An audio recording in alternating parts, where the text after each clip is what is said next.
അമ്മമ്മക്ക് ഞാൻ കഥ പറഞ്ഞേ. ഞാൻ കൊറേ കഥ കേട്ടിട്ടുള്ളതാ. ഇനി പ്രത്യേകിച്ച് കഥയൊന്നും നീ പറഞ്ഞു തരണ്ട. എന്നുവെച്ചാ ഈ ലോകത്തുള്ള എല്ലാ കഥയും കേട്ടിട്ടുണ്ടോ? പാറു, നീ എന്റെ കയ്യിൽ നിന്ന് മേടിക്കുവേ. അമ്മൂമ്മ ഭയങ്കര ചൂടിലാണല്ലോ. ചൂടില്ല. അങ്ങനാണെങ്കി എന്റെ കഥ കേട്ട് കഴിഞ്ഞാൽ അമ്മൂമ്മ തന്നെ ചൂട് മാറിക്കോളും.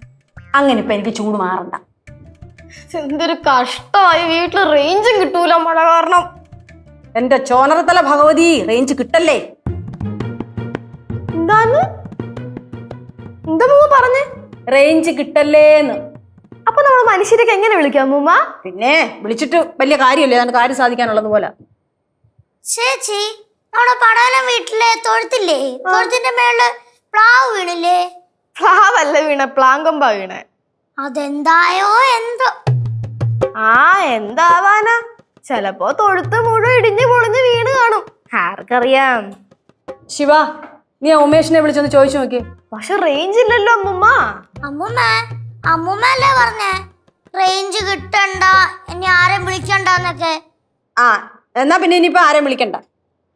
அம்மா நம்மளுக்கு ஒண்ணு செய்யலாமா? நம்ம 2 பேருமா சேர்ந்து படவலத்துல போலாமா? എന്തിന്? அப்ப தெரியுமே அங்க என்னெல்லாம் நடந்திருக்குன்னு. എങ്കെല്ലാം നടന്നിട്ട് തിരിഞ്ഞിട്ട് എന്തോ എടുക്കാനാ? നമ്മളിനി അങ്ങോട്ട് എന്നിട്ട് എന്തോ സംഭവിക്കാനാ? സംഭവിക്കാനുള്ളതൊക്കെ സംഭവിച്ചു കഴിഞ്ഞു. നമ്മളെന്തോ കേന്ദ്രത്തിൽ നിന്ന് ദുരന്തം പഠിക്കാൻ വിട്ട ആൾക്കാരാണോ നമ്മള്? അങ്ങനെയാണെങ്കിൽ പോണ്ടെങ്കിൽ പോണ്ട. എന്തായാലും ഈ കാറ്റത്തും മഴയത്തും കുറെ മരങ്ങളും വീണിട്ടുണ്ടാവും, കൃഷിനാശം ഉണ്ടായിട്ടുണ്ടാവും. കൃഷിഭവനിൽ നിന്ന് ആൾക്കാരൊന്നും നോക്കട്ടെ. കൃഷിഭവനിൽ നിന്ന് ആൾക്കാർ വന്ന് എല്ലാം നോക്കി എഴുതിയെടുത്തോണ്ടൊക്കെ പോകുന്നുണ്ട്. പോക്കല്ലേ നടക്കുന്നുള്ളൂ.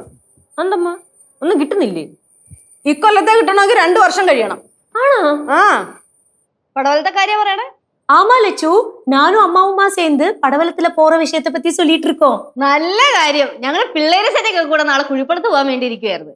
ഞങ്ങൾ അങ്ങോട്ട് പോകുമ്പോ നിങ്ങൾ ഇങ്ങോട്ട് പോകും. அப்படி செய்யலாம். ഞാൻ എങ്ങോട്ടും വരുന്നില്ല. ഒരു കണക്കിന് അതാണ് നല്ലത്. അല്ലെങ്കിൽ ഈ വെള്ളവും മഞ്ഞൊക്കെ കയറി അങ്ങ് വരെ പോയിട്ട് എന്ത് ചെയ്യാനാണ്?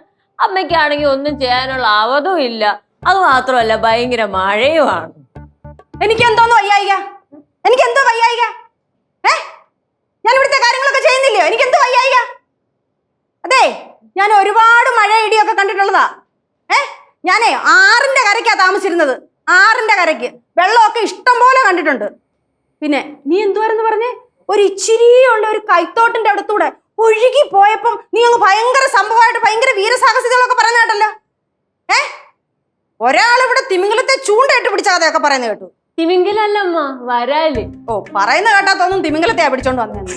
പിന്നെ വേറൊരാള് പറയുന്നത് കേട്ടു, മധുരയിലെ മഴ പെയ്യാത്ത നാട്ടില് 6 മണിക്കൂർ നിന്ന് പെയ്തെന്ന് മഴ. 6 മണി നേരം ഇല്ലമ്മാ, 1 മണി നേരം താ. 1 മണി നേരമെങ്കിൽ 1 മണി നേരം. കുറെ ആൾക്കാർ വന്നേക്കോ വലിയ വീരസാഹസികത കഥയും കൊണ്ട്. കഥയുടെ കാര്യം പറഞ്ഞപ്പോഴാ, കഥ പറഞ്ഞു കഴിഞ്ഞിട്ടില്ല. എനിക്കറിയോ, ഞങ്ങളുടെ കോളേജിന്റെ ബാക്കില് ഒരു 10-200 വർഷം പഴക്കമുള്ളൊരു മരം ഉണ്ടായിരുന്നു. ഒരു ദിവസം ഇതേപോലെ കൂറ്റം മഴ എന്ന് വെച്ചാൽ കൂറ്റം മഴ. പെട്ടെന്ന് ഒരു ഇടിമിന്നൽ ഇതിന്റെ തുഞ്ചത്തും ഉണ്ട്. ആ മരം അങ്ങ് നിന്ന് കത്തിയിട്ടുണ്ടല്ലോ. എൽ ഷേപ്പിലാണ്. നിന്റെ തലയിലൊന്നും അല്ലല്ലോ ഇടി വെട്ടിയത് ആണോ? കൊറേ കഥ പറച്ചിലുകാർ വന്നേക്കുന്നു. കൊറേ നേരം കൊണ്ട് ഞാൻ ക്ഷമിച്ചു നിൽക്കുക. ഒറ്റയൊരെണ്ണം ഞാൻ കഥ പറയാൻ സമ്മതിക്കത്തില്ല. ഇനി ഞാൻ കഥ പറയുന്നതിന് മുമ്പ് ഒറ്റയൊരെണ്ണം വാ തുറന്നാലേ ശരിയാക്കും ഞാൻ. അല്ല, എന്റെ കഥ പറഞ്ഞു കഴിഞ്ഞിട്ടില്ല. ഇനി നീ കഥ പറഞ്ഞാൽ നിന്റെ കഥ ഞാൻ കഴിക്കും. ഫ്ലവേഴ്സ് ഒരുക്കുന്ന കാഴ്ച വസന്തം യൂട്യൂബിൽ പ്രേക്ഷകർക്ക് ലൈവായി കാണാം. ഫ്ലവേഴ്സ് കോമഡിയിൽ ജോയിൻ ചെയ്യൂ, ആസ്വദിക്കൂ.